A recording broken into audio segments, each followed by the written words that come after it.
Assalamualaikum warahmatullahi wabarakatuh. Nama saya Muhammad Raihan, kelas 2B dari Universitas Muhammadiyah Prof. Dr. Hamka. Di sini saya akan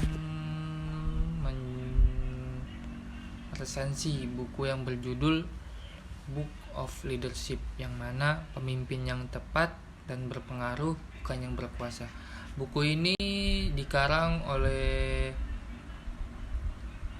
seorang bernama Agung Gunawan, dan buku ini cetakan 1 pada tahun 2021.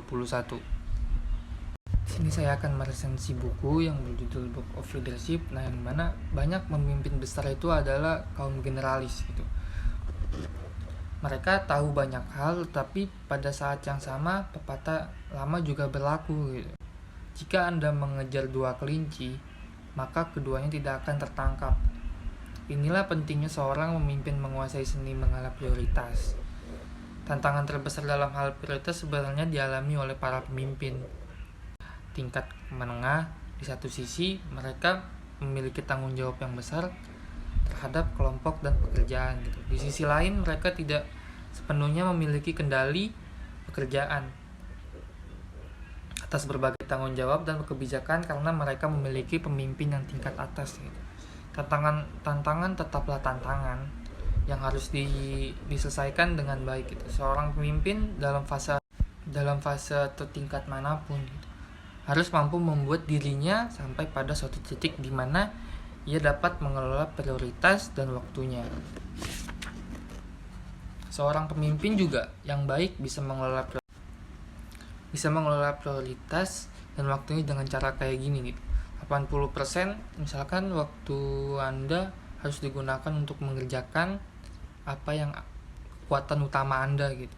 15% dari waktu Anda investasikan untuk mengerjakan hal yang sedang Anda pelajari. 5% dari waktu Anda investasikan untuk kegiatan penting lainnya gitu. Penggunaan ketiga prioritas itu memang tidak mudah sih untuk pencapaiannya, tetapi Anda harus memperjuangkannya gitu. Jika Anda memiliki kelompok, maka Anda harus mencoba menyerahkan pekerjaan yang tidak Anda kuasai kepada anggota kelompok yang menguasainya. Atau jika memungkinkan, Anda bisa bertukar tugas dengan kolega lainnya sehingga Anda dan kolega sama-sama dapat bekerja dengan menggunakan kekuatan utama untuk meraih hasil terbaik. Nah, sebagian besar orang menjalani hidup yang sibuk, tetapi tidak disiplin. Anda harus memiliki daftar apa yang Anda harus kerjakan, yang senantiasa bertambah panjang, berusaha membangun momentum dengan melakukan lebih banyak lagi gitu, dan itu jarang berhasil. Anda harus memperlihatkan jumlah disiplin yang mengesankan untuk menyingkirkan segala jenis urusan yang tidak penting gitu. Sebenarnya jika Anda mengacu dengan cara tersebut gitu, maka akan segera Anda pahami bahwa membuat skala prioritas dan berani disiplin untuk hanya melakukan pekerjaan penting hanya merupakan kunci sukses para pemimpin besar gitu. Dari kesimpulan buku ini adalah kepemimpinan itu adalah bagaimana seorang mempunyai kebiasaan yang proaktif dan kreatif. Anda mungkin sering mengidentifikasi diri Anda dengan tubuh, pikiran, dan emosi yang sebenarnya sangat sempit gitu, yakni ego Anda sendiri sebenarnya. Anda perlu mengendalikan ego Anda, begitulah.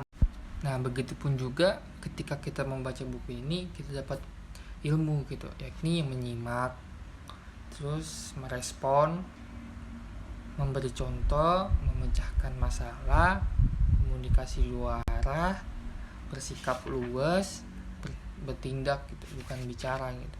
Menyimak ini harus ada kesimpangan sih antara bicara dan menyimak. Ketika Anda diberi waktu untuk mendengar berbagai keluhan, permasalahan dan kesulitan, sebenarnya Anda sedang menabung rasa hormat dari pengikut Anda pada diri Anda gitu. Nah, merespon juga Anda dipimpin membutuhkan perhatian orang.